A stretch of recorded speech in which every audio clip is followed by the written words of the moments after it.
Assalamualaikum warahmatullahi wabarakatuh.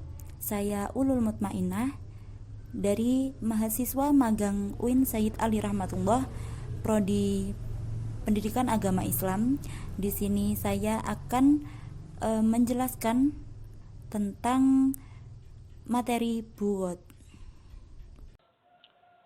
Menurut bahasa, bugat artinya melampaui batas.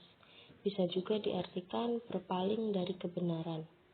Sedangkan menurut istilah, bugat itu adalah orang-orang yang menentang ataupun orang-orang yang memberontak pemimpin Islam, di mana pemimpin tersebut telah terpilih secara sah. Jadi orang-orang yang tidak mau taat pemimpin, bahkan mau menggulingkan pemimpin yang sah, itu bisa dikategorikan dalam bugat.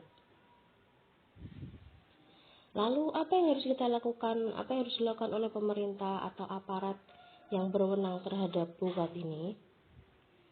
Yang pertama, kita harus mengetahui secara pasti dengan mengirimkan utusan. Jadi pihak pemerintah ataupun aparat mengirimkan utusan kepada para pemberontak ini untuk mengetahui apa sebabnya ia memberontak, apa yang diinginkan sebenarnya. Setelah mengetahui alasannya, yang kedua diberi nasihat dan diajak agar mereka mau menaati imam yang sah. Jadi setelah tahu alasannya dinasihati lebih dahulu. Kalau dinasihati belum juga mau bertaubat, maka diberi ultimatum atau diancam bahwa mereka akan diperangi. Jadi kembalilah ke pemerintahan yang sah, jangan melakukan pemberontakan. Kalau masih memberontak akan diperangi, diancam seperti itu. Jika ancaman ini tidak juga berhasil, yang keempat, mereka akan diperangi sampai mereka sadar dan taat kembali ke pemerintahan yang sah. Jadi sampai mereka menghentikan aksi pemberontakan ini. Lalu apa saja kriteria bugat itu? Pemberontakan seperti apa yang masuk ke kategori bugat sehingga dia boleh diperangi seperti tadi? Yang pertama, jika pemberontakan ini mempunyai pengikut yang setia kepada mereka. Jadi kalau dia tidak punya pengikut, bagaimana bisa memberontak? Yang kedua, mereka punya kekuatan, baik kekuatan berupa pengikut maupun kekuatan senjata. Karena kalau tidak punya senjata, tidak punya pengikut, maka diasumsikan bahwa mereka tidak bisa melakukan aksinya ini. Yang ketiga, mereka punya pemimpin atau imam yang ditaati.